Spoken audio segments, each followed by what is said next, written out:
ხმაური მე-12-ს ხდომათა დარბაზში მას შემდეგ დაიწყო, რაც მანდატურის სამსახურის თანამშრომლებმა მსჯავრდებულებს და მათ ოჯახის წევრებს შორის ცოცხალი კედელი აღმართეს.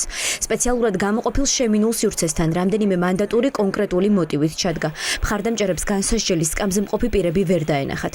რამდენიმე წუთის განმავლობაში ვითარება იმდენად დაძაბული იყო, რომ მოსამართლე იძულებული გახდა მანდატურებისთვის მათი მოვალეობა შეეხსენებინა.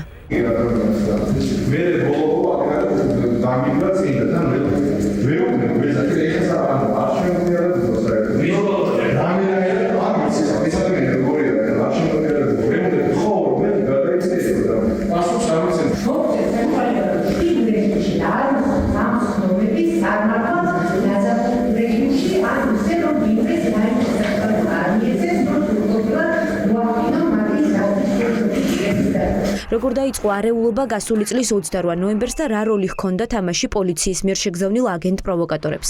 ეს კითხვა დღეს დასკვნითი სიტყვის დროს სერგეი კუხარჩუკის და რუსლან სივაკოვის ადვოკატმა დასვა. უფლებადამცველი ამბობს, რომ პირველი ინსტანციის განაჩენი ისე დადგა, რომ საქმეზე სრულფასოვანი გამოძიება არ ჩატარებულა. ხელისუფლებას აწყობს, რომ ეს ყველაფერი არეულობა, შეიქმნას და ამ არეულობის შექმნის შემდეგ მას ეძლევა ლეგიტიმური მიზანი, რომ ჩაერიოს რაღაც ფორმით, ხო? თუმცა ფაქტობრივად, ესე იგი, პირდაპირ გამოძიება ამბობდა, რომ ჩვენ მიერ შეგზავნილი ადამიანები გვაწვდიან ინფორმაციას.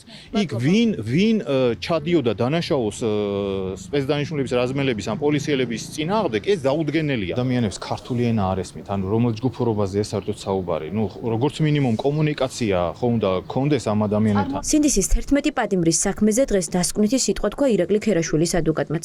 ახალგაზრდა აქტივისტი, რომელსაც ჯგუფურ მოქმედებაში მონაწილეობის გამო 2 წლიანი პატიმრობა აქვს შეფარდებული, გამოძიების ვერსიით პოლიციელებს პიროტექნიკას ესროდა. თუმცა 9 თვიანი სასამართლოს ხდომების მიმდინარეობისას ამის დამადასტურებელი მტკიცებულება საქმეში არ წარმოუდგენიათ.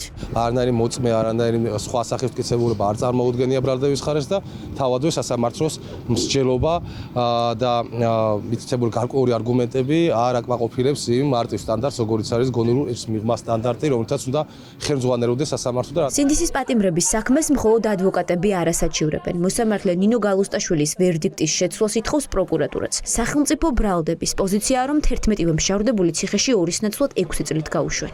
11 პირიან პროცესზე უკვე წარადგინა ბრალდების მხარემ საკუთარი დასკვეთი სიტყვა, ის რაც საქალაქო სასამართლოში თქვა, არაფერი ახალი და მეტიც დღეს კიდევ უფრო რთულია მისი მდგომარეობა, იმიტომ რომ განაჩენშიც კი არ არის ნახსენები, რომ ძალადობრივ მოქმედებებს ჰქონდა ადგილი. პირველი ინსტანციის გადაწყვეტილებას და იმას, რომ 226 მუხლით გათვალისწინებული დანაშაულია ჩადენილი, არ ეთანხმება არც ერთი მხარე, რაც ნიშნავს იმას, რომ დიდწილად სასამართლო თვითნებობასთან გვაქვს საქმე კვალიფიკაციის სრულების ნაწილში. ერთმანეთის პარალელურად დღეს სააპელაციო სასამართლოში პროევროპული აქციის მონაწილეების 2 პროცესი მიმდინარეობდა. მოსამართლეთა კოლეგიამ, რომელსაც ნინო ჩახნაშვილი ხელმძღვანელობს, ანტონ ჩეჩინის ადვოკატის დასკვნით სიტყვას მოусმინა. 8 წლით ციხეში გაშვებული პუტინის რეჟიმის მოწინააღმდეგე აქტივისტის საქმეზე განაჩენი სავარაუდოდ 13 მარტს გამოცხადდება. არ არსებობს არც ერთი ნეიტრალური მტკიცებულება და სასამართლო მოგულებელყო ჩვენი ყველა პოზიცია, ყველა არგუმენტი. მეცაც გეტყვით, ჩვენი არგუმენტები და პოზიციები სხვანაირი ინტერპრეტაციით მოახდინა ამ პოზიციების, ესე ვთქვათ, ასახვა განაჩენში.